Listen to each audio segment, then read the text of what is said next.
the Cousin Sal's winning weekend. We are back from Augusta. Katy Perry is back from space. Yes, congrats to all of you jabronis who had Gayle King going to outer space before the Cowboys won another Super Bowl. Good job by you. You could stop DMing me. We've got a great show for you. The draft gurus are already giving it an A+. NFL Network analytics expert Cynthia Frelund joining us. She'll help get us ready for the NFL draft. Plus, my D3 are going to prepare you for the first round of the NBA playoffs. Yes, load management is complete, and I believe these guys are really ready to give it their all now. But before any of that, it's time for a segment that tests my reflexes and reactions. It involves our producer and sciatica survivor, babyface Joel Solomon, throwing a crumpled up piece of paper with a thought written on it. I'll catch it, I'll read it, and I'll tell you my thoughts on the issue. We call this Tossing Topics. All right, fire away, babyface. What do we have here? Savannah Bananas. All right, this week ESPN announced they will be broadcasting 10 Savannah Bananas games this summer. And for those scoring at home, 0 MLB games next season. If you aren't familiar, the Savannah Bananas aren't the Braves AAA team. Let me peel back and show you. They are big on entertainment and do stuff like this. They feature batters on stilts, a hidden ball trick with 5 pitchers. While baseball purists are complaining about torpedo bats, these guys are using inferno bats. And in a Savannah game, if a spectator catches the ball, the batter is out. In MLB, if a fan catches the ball, the fan is out for life. They suffer the same punishment as Pete Rose. And people come to see it, lots of people. They draw bigger crowds than the Rays and A's combined. Last Sunday, they were even on 60 Minutes, which is 4 times the attention span of the average Major League Baseball fan. And look, I get it, kinda, but this is like if Charles, Kenny, and Shaq started analyzing Harlem Globetrotters highlights. It's a huge slap in the face for MLB. Clearly, the sausage races and doing the wave weren't cutting it. So might I suggest something? Go back to when it was fun for pitchers to murder filthy seagulls. And for God's sakes, let us bet on it. All right, keep it coming, babyface. What's this? Future's Widow. Okay, this might be one of my favorite betting stories of all time. 1, because it doesn't involve me losing, and 2, because it involved a widow who tried to get futures bets voided that her deceased husband made on another sportsbook. $100,000 on the Celtics to win the East and the NBA title, to be exact, and it worked. The book voided the bets and cashed her out. Sorry for your loss, and also sorry you're turning down a win. Boston is probably going to win the East. At least they were before I just said that they were. Also, I'm pretty sure I know a guy who would be happy to buy these off of you. If not the sportsish guy, then me. Lady, wherever you are, I'd love to sit down with you and show you how to hedge these Celtics bets and possibly more. This could easily turn into a White Lotus widow situation. But honestly, this sets a bad precedent. You should be on the hook for every stupid decision your husband got involved in while he was alive. Past, present, future, whether it's a lottery ticket, a timeshare in Boca, Blockbuster video stock, good or bad, you should not be allowed to void this stuff. Hell, carry on your husband's memory by letting it ride. Look, it's right there in the vows, for better or worse. I'm pretty sure better is spelled B-E-T-T-O-R. Every futures wager should be honored in a marriage unless it involves the Dallas Cowboys, in which case you could rightfully claim the deceased was cognitively impaired. All right, hit me with one more, babyface. Bronny's rookie season. Bronny James took a lot of crap this year, even for me, but I'll admit it. He ended up being the best son in basketball, including the ones that play in Phoenix. Bronny dropped 62 on the season. That was his total points scored. Seriously, though, if you think about it, it was a success. Bronny never broke curfew, no air gun celebrations. He knew better than to be Anthony Edwards' wingman. He didn't murder Stephen A. Smith, no Space Jam 3, and it was never once the focus of Shaqtin' the Fool. If they had an 11th man of the year, I might have even voted for him. And just when we got sick of the media talking about Bronny, the NBA fixed the narrative and sent Luka to LA so that we didn't have to discuss him. Now the Lakers are in the playoffs and Bronny could get a ring before Chris Paul. So congratulations on a successful season, and to FanDuel for raking in all the Bronny to win Rookie of the Year loot, aka Bronny 401k. All right, that does it for Tossing Topics. Now it's time for my irrationally angry attempt to make rational sense of a somewhat irrational bet. It's Wager Rating. All right, Everywhere I go, people ask me who the Cowboys are going to draft with their first pick. And I try to give everyone a different answer so that I'll be correct with one person at least. But the truth is, our friends at FanDuel Sportsbook are forcing me to make a decision. And they recognize the abundance of needs in Dallas and have set the odds accordingly. Look at this. Selecting a wide receiver first is the favorite at plus 135. Offensive lineman first is plus 410. Cornerback plus 500. Sitting president plus 5,000. Whoa, listen, 6'3", 225, perfect health aside from those pesky bone spurs. The boys could do a lot worse, but presidential, pardon me, I'm going to go with offensive lineman plus 410. This is how you build. Beef it up front. Let's take after the Eagles and Lions and other good teams. One of the greatest to ever play on the Cowboys or any O-line, Zach Martin, retired this year. That's a good spot to start replenishing, don't you think? But it's hard to say what we're going to do. The last few years, the boys have taken Tyler Guyton and Tyler Smith. I think they even nabbed Tyler the Creator with a first rounder. Now listen, they also went with Smiths. They went with Tyler Smith and Mozzie Smith. So are we going to go Tylers or Smiths? Who knows? It's tough to get inside what's left of the mind of Jerry Jones. I'll say neither. I think they take an offensive lineman, and that man's name is Kelvin Banks Jr. Banks played at Texas and stays in the home state, and I'm fully prepared for Jerry to accidentally draft Kelvin Banks Sr., a divorce logistics specialist from Oakland. Let's hope that doesn't happen. We're taking Banks to the bank, O-lineman, first Cowboys pick, plus 410. All right, time for our first break. When we return, she's officially on the clock. NFL analytics expert Cynthia Frelund joins us. We'll find out if she agrees with my offensive lineman to the Cowboy pick, who she has rising, who she has falling, and which of her relatives is responsible for her ridiculous mathematical mind. It's all next. Cousin Sal's winning weekend.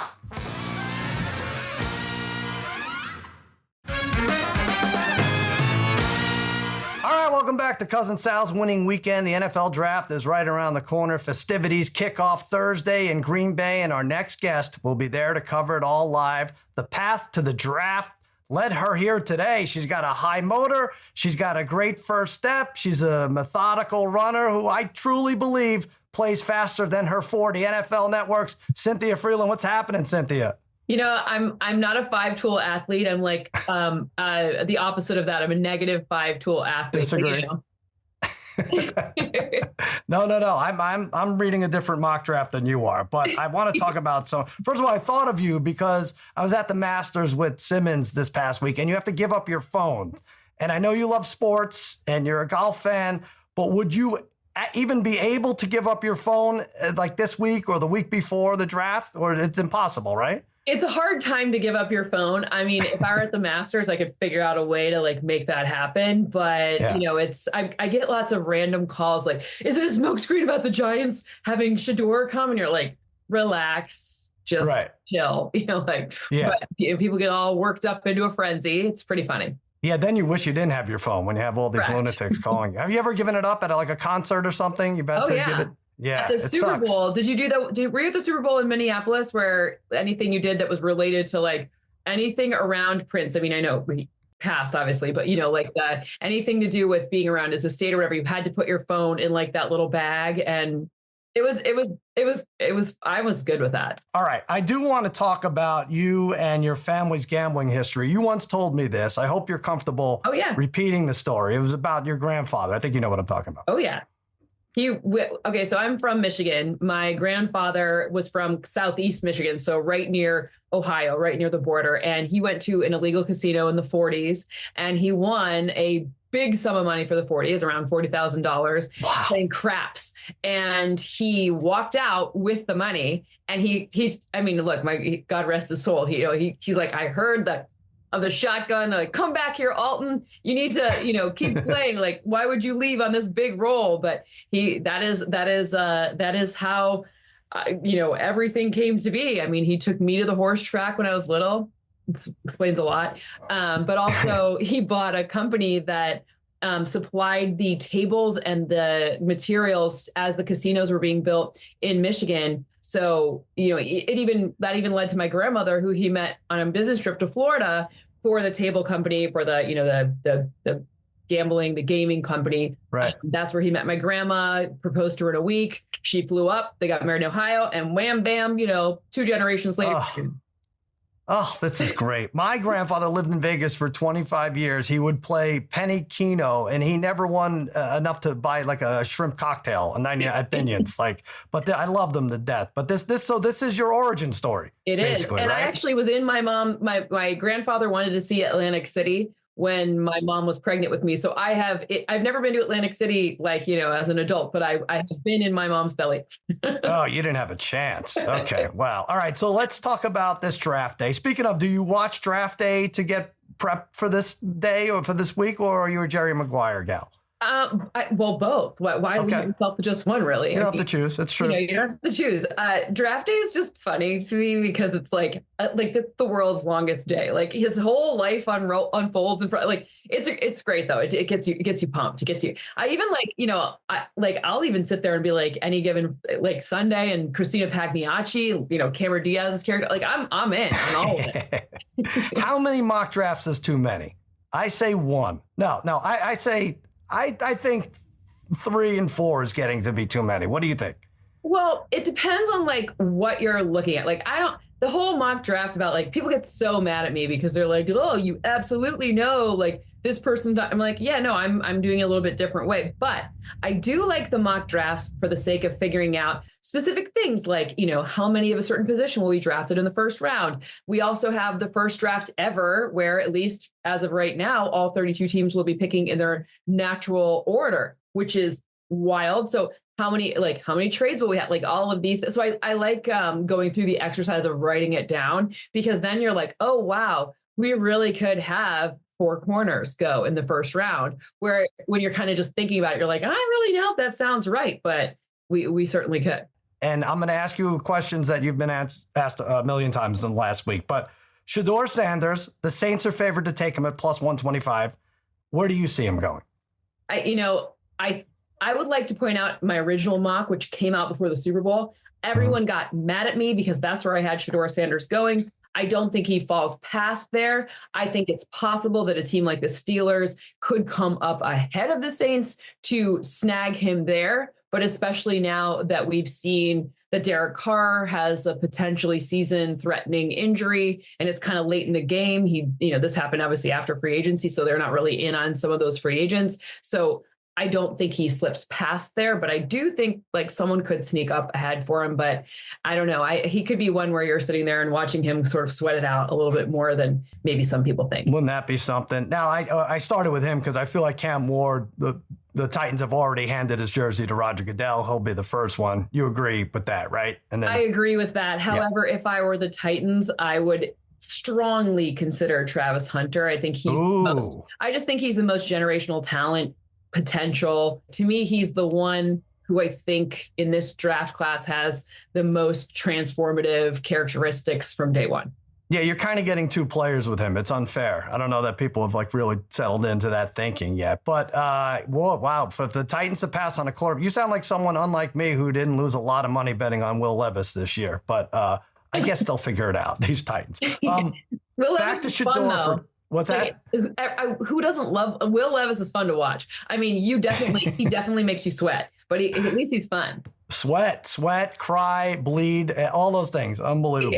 Here's the thing. I heard you talk about Shedeur, and you and I and a lot of people have the same problem with him, and you don't want to blame him for the offensive line, right? He took a lot of sacks, right, but it's because they had him scrambling. That offensive line was horrible, but we don't know that gets better, right? If my son sucks in math and I send him to the tutor down the street, I can't be like, oh my God, he's ready for Calc 2 now, right? I don't know if we could take that next step. Do you? No, I mean, look, the best proxy, and this is very sound math, the best proxy for the best the quarterback can do in the NFL is the best they could do in college, which means throwing from a clean pocket. Can you get your mechanics and your footwork down when you don't have pressure really just crushing you like Shedeur Sanders saw? He was under the most pressure in FBS of any of these guys that we're looking at. So it is a little bit unfair, but for me, there's just some flags that make it at this really, really, really expensive position. I just don't know if I couldn't justify unless I fell in love with him, on a board telling me what all the plays were, whatever it was. From the outside, which is what we are, I don't think you can substantiate him being ahead of Cam Ward. Yeah, I think you're right. Okay, let's go to the Browns for a second. Now, how do you make it as the owner of the Browns or GM? How do you make it appealing to go play other than saying, hey, we have the Rock and Roll Hall of Fame in Cleveland. We have no money right now. Who do they take? Who do they go after? And how bummed will this player be? I mean, it's going to be, what I think happens is I think that they picked twice in the first round. I think they trade back up. They're, picking at 33. They've got they have 10 picks overall, right? So they can kind of play chess all over the board to probably get not quarterback. Like, I don't think they're taking quarterback at 2. They could be, but I don't know. I would advise them not to if it were me and Cam Ward's gone, whatever. But I think they trade back up to get the potential for the 5th year option from the quarterback position. For any of those 5 positions, the most expensive ones in all of football, you should be trading back up. So quarterback, left tackle, pass rusher, corner, and wide receiver. You should be trading back up into the first round to potentially give yourself the leverage of that 5th year. Okay, I'm a Cowboys fan. I'll give you a chance to chuckle here for a second before I ask you the question. But Jerry Jones calls you this weekend and he says, Cynthia, give me one name my team must grab before the draft is over. First of all, do you even take the call? Secondly, what do you tell Jerry when you come to your senses? I would take the call and record it because I feel like it would be hilarious. I just feel like it would be something for later you send it to your grandkids and be like, this was funny. I mean, I think if you want to go unsexy, they're picking in a weird spot, right? I think they could probably go with, I like Tyler Booker. I understand this is not at all sexy, but your O-line is not good. And you lost your best O-lineman this past year. So I don't know. And I don't think you'll get a tackle. So maybe that the highest end guard, maybe that's one way to consider your situation. Now, if you want me to tell you someone that I think could be a Cowboy, so a little more fun, a little bit more, a little bit more in there. I like the Jahdae Barrons and I like the Will Johnsons. I think corner could be a really nice piece that would also probably prevent Micah from being upset, he's working out allegedly, but it's very odd stuff going on there. And I don't know, the wide receiver position is so interesting for me because CD's got such a special gift and such a special skill set that for me, I don't know which of these guys I don't think a first round guy complements him as well as you can go a little deeper for that. I'm with you. I feel like you can wait on wide receiver. Wide receiver is the odds-on favorite for Cowboys' first pick at plus 135. I'm with you. I would go lineman. They lost Zach Martin. They lost the best that they maybe ever had, and plus 410 I think is good money. But thank you for taking Jerry's call. They haven't put an over-under on how many quarterbacks will be drafted in the first round. I think it'll be about 2.5. Now, it always shoots over the right? Teams are taking chances. Is this an automatic over with Jackson Dart being in there? Yeah, unfortunately for people who have people who have interesting differences in how they feel about these quarterbacks, you need to swing on quarterbacks. So that's why I think even though Jackson Dart, some people he is one of the more polarizing players in this draft in terms of where I'm hearing he could go. So when I'm looking at that, I think he ends up going in the first, but I think it's because of a trade back in to take advantage of that 5th year option we talked about. But so I would say, I think 4 would be pushing it, but I think 3 is about right. And so who's the third? If it's Giants and Saints, Saints, Browns. It could be the Browns coming back up in for it. It could even be, you could even, in theory, if the Jets loved someone, they could sweep back in for that second, because they've been a little quiet. They have Justin Fields, but they've been a little quiet for a team that had this is the year to take the swing because you're brand new as a staff. You get a little bit longer leash at this point. So that's how I would view it. Yeah. Nothing's really off the table after what Minnesota did, right? With McCarthy after locking in Cousins. So it's wait, nothing really has to make sense here. That's a weird one too. I'm afraid to ask, but I think I'm required by NFL media law to question you about Aaron Rodgers. Is there a team? Is there a fit for him, or should he just go away? Should or will. I think he will end up probably with the Steelers, but I don't think that it will be anytime soon. I think he has to operate on trust. I don't think he has any interest in off-season programs. I don't think he has any interest in hanging out in Pittsburgh right now and doing the things that, he had a throw with DK Metcalf. Everyone thought it was like, oh my God, he's okay. Like, what does that even mean? So I think he ends up playing, and I think it's probably for the Steelers, but I kind of hope that some weird twist of fate happens and he ends up wearing the number 4 jersey for the Vikings, because I want the transformation to be complete. Yeah, right there with Favre. Yeah, that wouldn't be bad. All right, but that said, you guys have to talk football 24/7. If there was one topic you can get rid of, right? Like if the executive producer came to you and says, all right, Cynthia, we don't have to talk about X the rest of the season. Would it be Rodgers? It would. It's enough already. Because look, like I get that 70% Aaron Rodgers is still better than quite a few other quarterbacks, but the Rodgers watch that we've been on for several years now, he's gonna go do his thing. He'll come if he's coming. If not, we don't need to like hunt him down, see if he's in Egypt, find the pyramids, see if he understands them. Like, I don't care. Like, I'm over it. Like, it's nothing like personal against it. It's nothing at all. It's just, it's not a story. It's not a story to me. I'm with you. I feel like we're all over it, and yet we have to talk about it. We make it like we can't get enough of it. I know. So yeah, something has to give. All right, Cynthia, I have one more question. We call this Cousins Conundrum. Cousins Conundrum. All right, you are a big-time NFL insider, and you get to break the news to the world that Shedeur Sanders is exiting the draft to join a Buddhist monastery. You receive 100% credit for this story, but in order to break this news, your beloved dog Gordy has to break his tooth biting into a frozen waffle. Break for a break. Are you taking the deal? Yeah. My dog's tooth means more to me than that. Zero harm on my animals ever. I love my dogs more than anything. They're like the world. No, but also like, luckily I don't have to like do that. I don't have to get into fights at the combine in front of large coffee conglomerates. I don't have to, but I'm also not a billionaire's kid. Whatever. It works all the different ways, but no, luckily I don't have to break news. So hopefully I can just stick to like stupid mock drafts that people get mad about and pick it where half of football fans are mad at me every week for picking games or not picking games, whatever. You know that life. It's fine. Now I look like for proposing that your dog break its tooth. All right. I get it. It's only a tooth, but still. They don't grow back, dog teeth? I have to look into this. Yeah. No. All right. I mean, but what if he had like a just a missing tooth? Then people would know he's from Michigan. We can't let them. Yeah, that's true. Yeah, you can't let him know he's from Michigan. All right. That was a great answer. I think your grandfather would be proud of you. You could see Cynthia appear on the NFL Network's Path to the Draft starting on Monday, April 21st through Wednesday, the 23rd, and then during the coverage of the 2025 NFL Draft from Green Bay. Cynthia Frelund, thanks so much for joining us. Thank you so much for having me. We'll be right back with the D3 on Cousin Sal's Winning Weekend.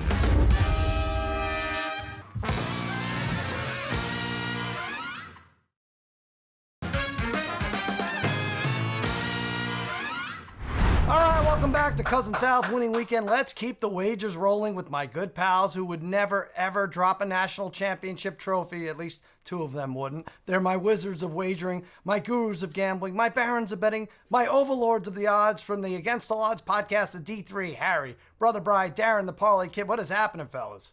What's going on, Sal? What's up, Sal?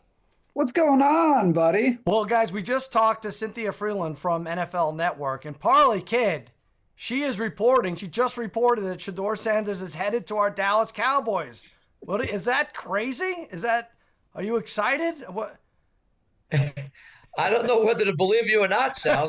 No, don't believe me. It's not true. It's not true. What is true, though, is the NBA playoffs is finally here. Let's get into these Saturday opening round game ones. We'll start with Indiana, 5.5-point favorite, 225.5. is the over-under against the Bucks. None of the 4 of us want to touch the game itself, so we're all going player props or totals.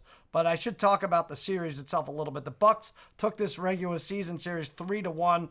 No Dame Lillard early on, at least for the series, probably for the whole series. They keep talking about how he's coming back later in the playoffs, possibly. So he's probably done for this series. Sounds like they have to get to like the 8th or 9th round for him to return. So this one has Indiana as a decent-sized favorite. Harry, take us through. So you're the only one not going to player prop. You're taking the total. I'm going to take the over, Sal, 225.5. These two met 4 times, you mentioned, this year. All 4 meetings ended on 229 points or over. And in fact, in the last 14 regular season meetings between these two, they have all gone over 229 points. We need just 226, up and down pace. Plus, in 3 playoff games last year when these two met, in Indiana, they played 3 games. The Pacers averaged 122 points in those 3 games. Give me over 225.5. All right, you did your homework. I have an over too, but it's for a player prop. TJ McConnell over 6.5 points right there. Look, Indiana's a deeper team. McConnell's one of those players, those role players behind Halliburton. I like it over 6.5 points. He's gone 8 or more points in 8 of the last 10 games. He gets about 18 minutes per game. Makes the most of those 18 minutes from what I see. I like this over 6.5 a lot. That's 3 shots, Bri. 3 shots. Well, I can get that out of TJ McConnell, right? That's a good one. He's a good playoff performer, Sal. If you remember last year, especially, against the Knicks, he had some good games there. Yeah. You have an over as well. Yeah, I'm going to take Pascal Siakam over 20.5 points. Look, Siakam's scoring was down a little over the last couple of weeks, but I still like the over here. He did average 24 points per game this season against the Bucks. And if you remember last postseason, Siakam started off the Bucks series scoring 36 and 37 in those first 2 games. Plus, his minutes are going to be up. Last postseason, he averaged 38 minutes per game in that Bucks series, whereas, the regular season, this season, he's averaging about 31 minutes per game. So expect a big jump up in his numbers here. So I would take the over 20.5 points, Sal. All right, Parlay Kid, bring us home with another over player prop here. Yeah, a lot of overs here, so I'm going to take Mathurin. 15 plus points at plus 158. He averages 16 points a game, so I'm getting a nice plus number just to basically hit his average. And his 12 career games against the Milwaukee Bucks, he averages 18 points a game. We're looking for 15 here, so I'll take Mathurin, 15 plus points. All right, that should be a good series. These all should be a good series, except for the 1/8s, really. Let's go out west. Denver and the Clippers. Denver hosting. They're a 2.5 point favorite. 225 is the over/under. This series line is flipped back and forth. I think it started, Harry, what was it, like Denver minus 135 or something, 140? 154. 154, my goodness. And now the Clippers are favored. But for this game 1, Denver is minus 138, and that's what I'm going to do right here. I'm taking Denver in game 1, and I know, listen, the Clippers are the darling of L.A. People like them out here more than Ozempic right now, but they're 4th in scoring since the All-Star break. It looks like Kawhi is healthy, which is a miracle. They won in Denver like 6 months ago, but before that, it had been like a 6-year drought going on the road and winning in Colorado. Adelman, though, 3-0. Here's why I'm taking Denver. 3-0 since taking over. Less hysteria than what's being reported with that Mike Malone firing. This is a battle-tested playoff team with the best player in Jokic, Jamal Murray, Michael Porter, Aaron Gordon. They seem to step it up at times, at least, in the playoffs. And this is against a team that's sub 500 on the road. I'm going to take the minus 138 and watch what should be an entertaining series the rest of the way. Parlay Kid, give us a player prop for the Clippers. Yeah, and I'm taking another player prop because, Sal, what I like to do here in these games is, except for my Knicks, I'll root for all the home teams to lose game 1. Mm-hmm. And then you come back and go crazy on them in game 2. They almost always win those games. So I'm going to make that point right now. I'm taking Harden double here, Sal. He's had 2 against the Nuggets so far this season. He's had 5 straight double-doubles to end the year, 6 out of his last 7. He's playing some of the best and most balanced basketball of his career. And you know what? Most likely he hits this in points and assists, but he could also get there in rebounds too if you don't happen to hit the assists maybe. So let's take Harden double-double at minus 105. All right, Brother Bri, finally an under. My goodness, I didn't think we'd ever get to one. Yeah, I'm going to take Aaron Gordon under 16.5 points at minus 130. He was better offensively the second half of the season, but he did only average 11 points per game in 3 games against the Clippers this season. Plus, the Clippers, a top 5 defensive team in the NBA, and I expect them to be even tougher to deal with in the playoffs here. So whoever they put on Gordon here could be a tough matchup for him to deal with. So I'm going to take the under 16.5 points for Aaron Gordon. All right, I have a riddle for you guys. What has 4 legs and is still minus money on this show? A Harry same game parlay. All right, he's got 2. Thank you, Joel. Thank you, babyface. Thank you. Very good. Go ahead, Harry. Let's All hear right. the first Wow. one. Yeah, okay. Four-legger. Here we go. Minus 130. James Harden, 15 or more points, 6 straight games versus Denver, 15 or more. Had 21 or more in his last 5 games and averaged 23 on the season. I'm going to take Ivica Zubac, 8+ rebounds, average almost 13 a game during the regular season. He's been a beast on the boards lately, Sal. He's recorded double digits in boards, 15 straight contests. Jamal Murray, 15 or more points, 10 of his last 12 playoff games. He's gone for 15 or more, 5 straight games to close the regular season. He went over 15, and he scored 15 or more in 14 straight versus the Nuggets. And Jokic, of course, a double-double, averaged a triple-double on the season. He's had double-doubles in 8 of his last 9 games. All right, we attacked that game. Let's go back east to the Parlay Kid and Brother Bry's New York Knickerbockers. They are home. They're a 7-point favorite. 220.5 is the over-under against Detroit. They're about a 4-1 favorite to win this series. Parlay Kid and I have them to take care of business in 5. I'm going for this game 1, Knicks minus 9.5. Now, first, let me explain my 9.5 special here. It won the last 2 years. Do it every game in the playoffs. Don't even think about it. Take both teams facing each other, minus 9.5. You'll get adjusted numbers all over the place. And then in June, we'll go crazy. Don't worry. You might even lose like 4 in a row. But there's no tariffs. There's nothing to have to worry about here other than the end result in June. Let's do it with the Knicks, minus 9.5, plus 124. They can roll you at home. Their last 6 home wins for the Knicks have all been by double digits. They beat the Pacers by 30 at the Garden last year in the playoffs. You have a lot to worry about playing at MSG. World-famous comedians vomiting on the court, not necessarily on J.B. Bickerstaff's whiteboard there. And 3 of the last 4 road losses for the Pistons were by double digits. And might as well count the 4th one, too, which was that Sunday, the last game of the season, when no one cared. So anyway, this is a nice minus 9.5 to get things going. Take the Knicks. Take the Pistons, too. But take the Knicks minus 9.5. Plus 124. Harry, you have the over-under here.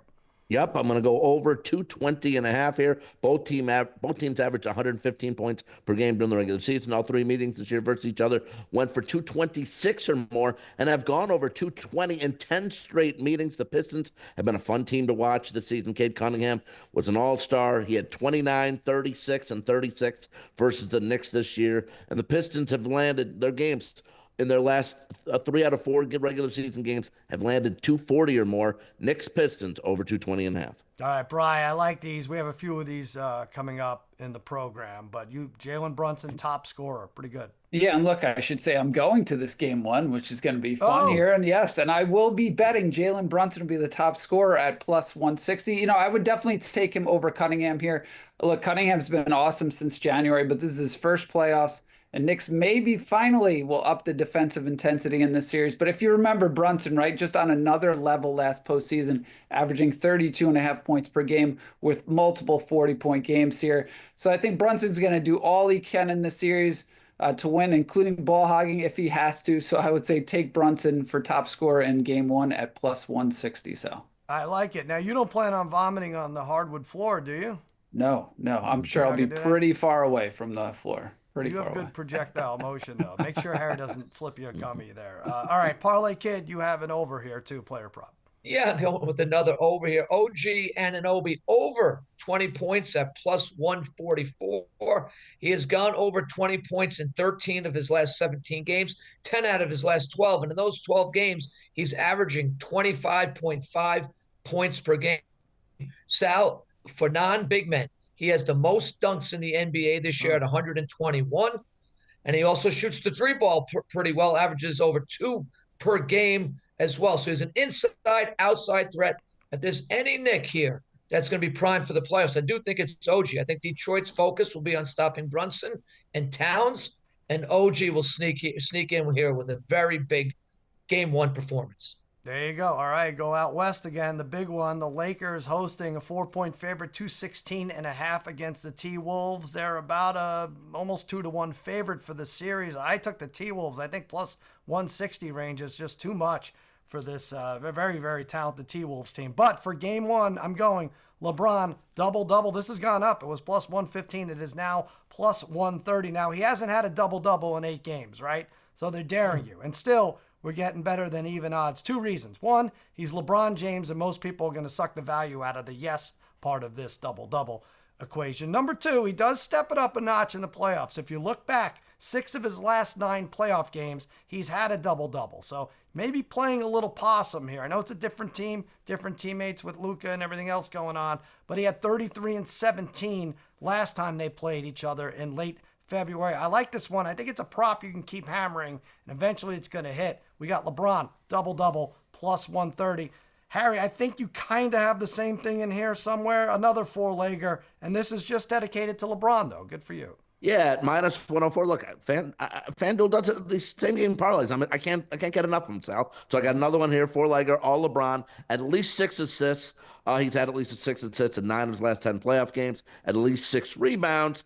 Had a season high 17 boards versus Minnesota at the end of February. At least 1 3-point shot made. 7 of his last 8 games, he's had at least 1 3. And at least 15 points. He's had at least 15 points in 39 straight playoff games. The last time he didn't have 15 in a playoff game was May of 2017. Whoa. 1917. No, 5/21/17. The last time he did not have 15 points in the game. I'll give you $30 if you could do this. Don't look at your notes and tell me what your bet was just now. Don't look at your notes. Look to the ceiling. Look up. 6 rebounds, 6 assists, 15 points, 1 3. Shit. I owe you 30. Where am I going to get $30? All right. I'm already down 30. We haven't even done the show. Parlay Kid, give us yours. Oh, this is fun. A double-double in the game. Yeah, another one here. So with Julius Randle at plus 260 for the double-double.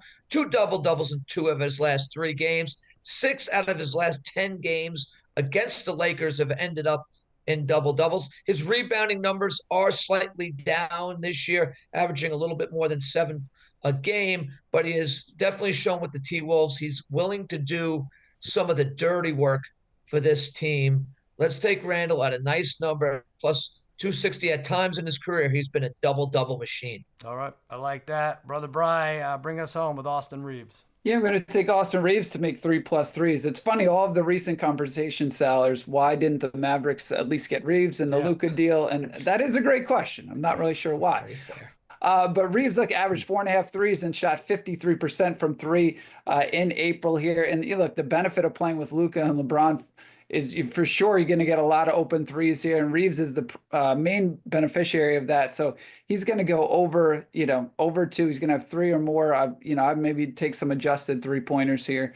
So you're going to take at least 3 or more, Sal, minus 108. All right, we did it. Those are the Saturday games. We have 2 Sunday games to go over. Time for a quick break. Visit from the Make Believe Riverboat Captain. That's coming up too, in addition to the 2 games. Captain's got a good one for us when we return on Cousin Sal's Winning Weekend.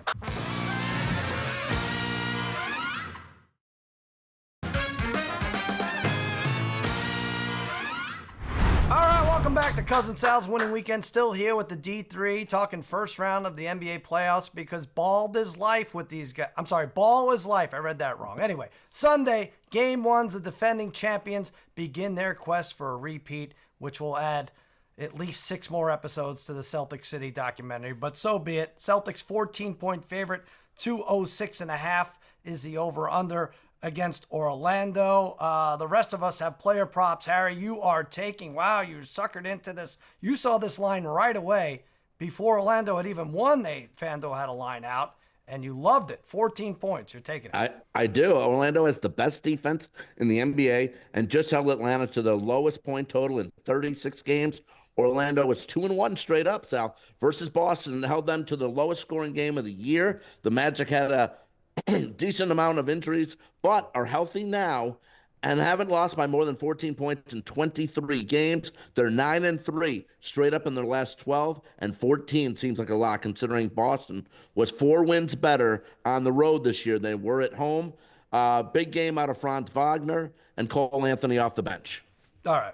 We got the Magic talk out of the way, fellas. Now here come the Celtics player props, the ones that are going to win. Actually, I don't know that this is going to win, but I like Jaylen Brown for a high scorer of the game at plus 650. Do we and FanDuel and Vegas have such short memories? We talk about Jason Tatum all year long, and then Jaylen Brown comes in and takes all the glory. This is what this guy does, right? Why should he be plus 650 when Tatum is plus 185? Now, I get Tatum scores 4 more points a game or something, but like I said, the playoffs is where Brown flies in and cashes big plus money bets. Last year's playoffs, Jaylen Brown, 33 in a game versus Miami, 32 in a game versus Cleveland. That Pacers series, he was out of his mind. He averaged 38. He had 40-point game in there. And he was the MVP, obviously, in the finals against Dallas. Averages 23 a game, right in there. A basket or two difference for a difference in those odds doesn't seem to add up. Plus 650, way high for top scorer. That's what I'm doing.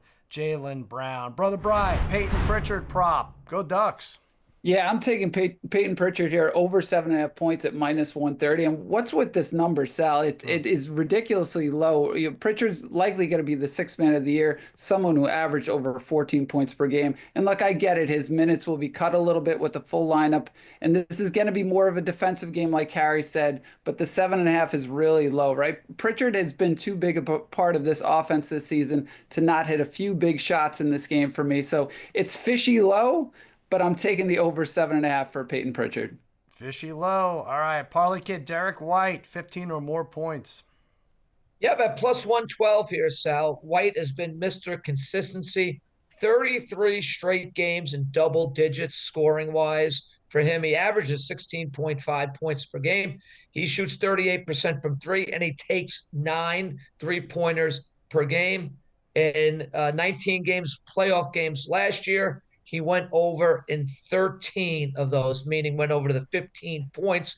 He's a big-time performer, doesn't get all the credit he should get with this Celtics team, but he is as solid as they come. Take White, 15-plus points. All right, another Sunday game. The Warriors on the road as a favorite. We found one, 1.5-point favorite, 214.5 is the over-under. This is flip-flop. Warriors opened as the favorite, then Houston was the favorite, but now it seems to be settling as Golden State in the head spot there. All right, Harry, you are going to take the Rockets. This is the 2-7. People don't really know what to make of this, but you're taking the Rockets, the home team Rockets. Yeah, I mean, like Butler had 38, Curry had 37 in Golden State's win versus Grizz. And yes, Golden State won the season series over Houston 3-2, winning all 3 in Houston. And in fact, the Warriors have won 10 straight at the Toyota Center. And everyone is saying Golden State got a much better draw than having to play Oklahoma City. And that might be true, Sal, for the series. But so much disrespect going on for the Rockets, who are the 2 seed. They get talked about the least in the Western Conference. They play with a chip on their shoulder. Jalen Green, big game. Dylan Brooks gets the best of Draymond Green here and steal game 1. Give me the Rockets with a 1.5. Lots of Jalen's. I'm going to take another Jalen. I love the Jalen's. Jalen Green over 26.5 points / assists combined. Yeah, it seems high, but he's pulled this off 27 plus in 7 of his last 9 home games. He's in that 30 range over that span. The over itself hit in 7 of the Rockets' last 8 home games. So expect some extra points. I should probably just lean on the over here, but I like this player prop better. Jalen Green over 26.5 points / assists. That's minus 110. Bry, Jimmy Butler. I'm going to go with Jimmy Butler over 5.5 assists. And when you think of Jimmy Butler, right, you think of a big game player or a clutch scorer in big moments. But his passing throughout his career has been an underrated part of his game. With Golden State, he's averaging 5.9 assists per game. He's had 6 or more assists in 4 straight games here. You know he's going to get a few assists automatically to Steph every game. So this number is probably going to be about 5.5 every game. And I would think I'm going to take the over in them in every game, Sal. All right. Parlay Kid, you have a nice margin bet for us. Yeah, I'm going to take the Rockets. Houston, the city of Houston, is primed for this game. I could see Houston coming out with a ton of energy. The Warriors being a little flat in game 1 before maybe they get game 2. This is going to be a pretty good series. The Rockets have been disrespected long enough. They've had a great season. Let's take them to win big here. Say 11-plus points. Plus 275. You know, you just reminded me when you said City of Houston that we have barbecue waiting outside the door. Babyface, you want to grab that? It was like delivered like 40 minutes ago. Yes. All right, listen. We crushed the NBA. Let's go back to golf now. Last week I was at the Masters. I ran into the make-believe riverboat captain. He's actually a member at Augusta. It's crazy. He had a great question for us. He wanted to know, which golfer throughout history would you most want to caddy for? Is it Tiger Woods, minus 600? Wow. Jack Nicklaus, plus 250. Paige Spiranac, plus 700. James Baby Doll Dixon, agent extraordinaire, plus 7,500. Or the field at even. Parlay Kid, you're not going with the field. You're going with the big favorite here. Yeah, I mean, I thought about Baby Doll. If he gave me his credit card to use on the course as well, maybe I'd go that way. But I'll stick. Look, anytime you have a chance to be with the greatest of all time, you have to take it. So I know I have to go chalk here. And I don't know, Woods might be a little bit boring, as Harry would say. But the bottom line is you're surrounded by greatness. And anytime you can be around greatness, you have to take that opportunity. I'll take chalk here with Woods at minus 600. All right. Brother Bry, you are going field here, right? Yeah, I'm going to go the field here. So, first of all, I would not want to be a caddy for a top golfer. I would for sure make them worse. And for as much as I want to say Paige, when you put her up there, I'll say with the field, and I'll say Charles Barkley. You know, I want somebody a little bit more laid back. And you know Barkley, right? He'd make it fun even if he was pissed off the whole time for how bad he was playing, right? Known as one of the worst golfers out there. But you just look, you'd get the crazy golf stories. You get crazy basketball stories. I'm sure insane gambling stories here, Sal. So I'll go with Chuck GPT in the field, Sal. There you go. You know, I went funny also, and I had the same reasoning here. I'm going to go, first of all, I feel like I caddied for Baby Doll for 4 days. I mean, I walked the course with him at Augusta, and as he described in great detail, every shot he ever took on any reputable golf course that he's ever played on. So I feel I did that already. A man I haven't caddied for, avid golfer, comedian, and a guy I was compared to in a recent Rolling Stone interview, the great Bill Murray, Mr. Caddyshack himself. I think it was good. He loves golf. He doesn't take himself too seriously, though. And when I was carrying his bag, if I needed a break, like walking in the middle of the first hole, I think he would laugh at me. He might kick me in the nuts or throw water on me or pour it over my head. But I would take it. Give me 18 with Bill Murray. I'd even do miniature golf with him. That's my pick. Harry, where are you going? Well, I was thinking John Daly. I was thinking also Baby Doll. You know how Baby Doll loves me, Sal. But Sure. I couldn't stand 18 holes with the cigarettes with both guys. So how about Phil Mickelson? How about Phil Mickelson? During the time out with him, the gambling stories would be legendary. I would definitely want to know what he bought with that $200 million that he got from Saudi money. So Phil Mickelson's my player. Do you think he's going to open up to you? He hasn't told Oh, sure. He's waiting Everyone for you does. to caddy. Oh, all right. boy. Well, that's a good quartet. Good job by all of us lying and not saying that Slim Jim Assassin Paige Sporonic was our answer. So nice job, fellas. I'd be happy to caddy for you guys anytime, as long as we had a golf cart and peach ice cream is involved. We're going to be right back to wrap things up on Cousin Sal's Winning Weekend.